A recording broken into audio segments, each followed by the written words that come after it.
देश के अंदर इस देश के अंदर सभी जाति धर्म के लोगों को लोकतांत्रिक अधिकार प्राप्त है और इस देश में हिंदू, मुस्लिम, सिख, ईसाई, बौद्ध, जैन सभी भाई भाई हैं। आपस में मिल करके इस देश को आगे बढ़ाना है और जो भी इस देश के लिए अच्छा होगा सरकार उस काम को करती है। और हमने अभी अंदर कहा कि हम भारतीय जनता पार्टी चाहती है कि इस देश के अकलियत भाई, मुसलमान भाई भारतीय जनता पार्टी के साथ मिलकर चलें और हम उनके जो भी सोच है, उनके जो भी इस देश के अंदर अधिकार है, सम्मान है, इस देश में सभी लोगों को बराबर का अधिकार, बराबर का सम्मान मिलेगा। सबका साथ, सबका विकास हमारा नारा है। बंगाल पे क्यों चुप है कांग्रेस है? बंगाल पे कांग्रेस आरजेडी क्यों चुप है? बोल रहे सम्राट बोल। आज पसमानदा मुसलमानों का इस तरह बोल रहे तो बोल रहे, रुको ना यार। इस तरह आरजेडी ये बोल रही है कि हम वक्फ बोर्ड बिल फाड़ देंगे। ये कौन नया चीज करेगा? ये लोग तो आरक्षण विरोधी है।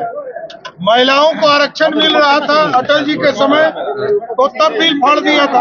कैसे लगाते हैं? तो इन लोगों का इतिहास ही है कानून पर भरोसा नहीं करना, गुंडागर्दी करना। राजद का मतलब ही है अपराधीकरण, गुंडागर्दी करना और बिल को फाड़ना। बंगाल पे कहे क्यों चुप है सर? आज पसमानदा मुसलमानों का देखिए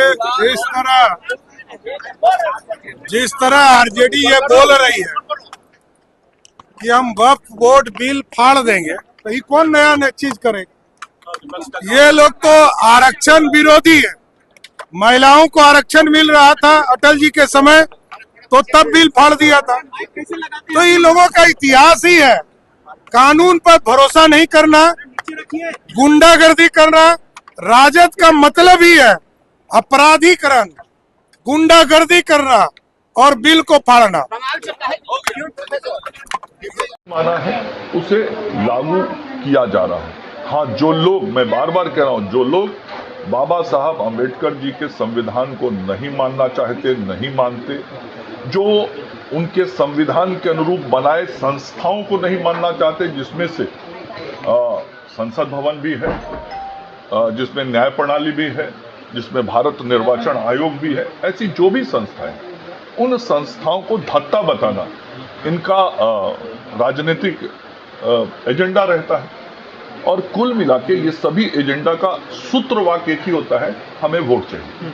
वोटर लिस्ट रिवीजन पर एक सवाल खड़ा हो गया है बार बार। तेजस्वी यादव, मैं वही तो कह रहा हूँ, ये वही लोग हैं, ये वही लोग हैं, ये वही लोग इस विषय को उठा रहे हैं जो बाबा साहब अम्बेडकर जी के बनाए हुए संविधान के द्वारा संस्थाओं को चुनौती देना चाहते हैं।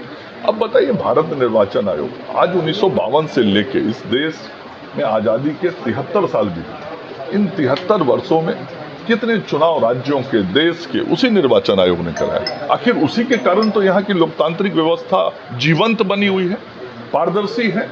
और चुनाव के बाद जनमत के आधार पर लोकप्रिय सरकारों का गठन तो वही संस्था कराता है।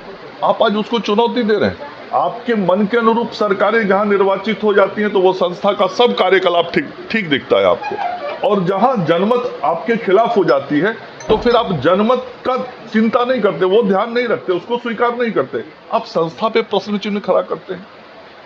आज यदि फ्री एंड फेयर पोल करने के लिए चुनाव आयोग कोई निर्णय कर रहा है, चुनाव आयोग कोई काम कर रहा है, इस पे आपको क्यों आपत्ति हो रही है?